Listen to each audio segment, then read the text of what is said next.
বার্সেলোনাকে ডুবিয়ে সেমিফাইনালে এমবাপ্পের পিএসজি। গল্পটি হয়তো একটি লাল কার্ডের। ঘরের মাটিতে ওই একটি লাল কার্ডের পরেই যেন বিধ্বস্ত হলো বার্সেলোনা কিলিয়ান এমবাপ্পেদের পিএসজির বিপক্ষে। শোচনীয় পরাজয়ে চ্যাম্পিয়ন্স লিগের এবারের মৌসুম থেকে বিদায় নিতে হলো কাতালানদের। অন্যদিকে প্রথম লেগে পিছিয়ে থেকেও দ্বিতীয় লেগে ব্যবধান বাড়িয়ে সেমিফাইনাল নিশ্চিত করলো ফরাসি ক্লাবটি। মঙ্গলবার 16 এপ্রিল দিবাগত রাত 1টায় বার্সেলোনা স্তাদি অলিম্পিক লুইস কম্পানিসে চ্যাম্পিয়ন্স লিগের কোয়ার্টার ফাইনালে মাঠে নামে বার্সেলোনা ও পিএসজি। ম্যাচটিতে 4-1 গোলে জয় পায় পিএসজি। প্রথম লেগে 3-2 গোলে জয় পেয়েছিল বার্সা, কিন্তু ফিরতি লেগে ঘরের মাঠে নামে একটি ভুলে যেন সব শেষ হয় দলটির। ম্যাচের 12 মিনিটে রাফিনিয়া গোল করে বার্সাকে এগিয়ে নিলেও গতিপথ পাল্টে যায় 29 মিনিটে। পিএসজির বাডলি বার্কোলারকে ফাউল করে সরাসরি লাল কার্ড দেখে মাঠ ছাড়েন রোনাল্ড আরাহো।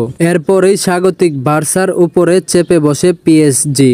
ম্যাচের 40 মিনিটে গত মৌসুমে বার্সার ফরোয়ার্ড উসমান দেমবেলে সমতাসূচক গোল করেন। ফরাসি এই তারকার জীবন দুর্বিষহ করে তুলে বিকৃত করা মুখের পোস্টার নিয়ে মাঠে আসেন কাতালান সমর্থকরা। শুরু থেকেই তারা দেমবেলকে দুবনিতে বাসান, কিন্তু সেই দেমবেলেই বার্সাকে শান্ত করে দেন। দ্বিতীয়ার্ধে বিতিনিয়াও বার্সার জাল কাঁপিয়েছেন, আর বাকি গল্পটা লিখেছেন এমবাপ্পে। জোড়া গোল করে দলের জয় নিশ্চিত করে মাঠ ছাড়েন তিনি। এই জয়ে এমবাপ্পের পিএসজি ছাড়ার কথাই যেন ভুলেই গেছেন কোচ লুইস এনরিকে। ফরাসি এই মহাতারকাকে বুকে জড়িয়ে লাফিয়েছেন বার্সার মাটিতেই। অথচ 9 বছর আগে এই এনরিকের হাত ধরেই ট্রেবল জিতেছিল বার্সা। ম্যাচের 61 মিনিটেই নিজের প্রথম গোল করেন 2018 সালের বিশ্বকাপ জয়ী তারকা। বার্সার ব্লকের মধ্যে দেমবেলকে ট্যাকল করে ফেলে দেন জুয়াও কানসিলো। তাতে পেনাল্টি পায় পিএসজি, আর সফল স্পট কিকে ফেরিসের ক্লাবটিকে 3-1 গোলের ব্যবধানে এগিয়ে দেন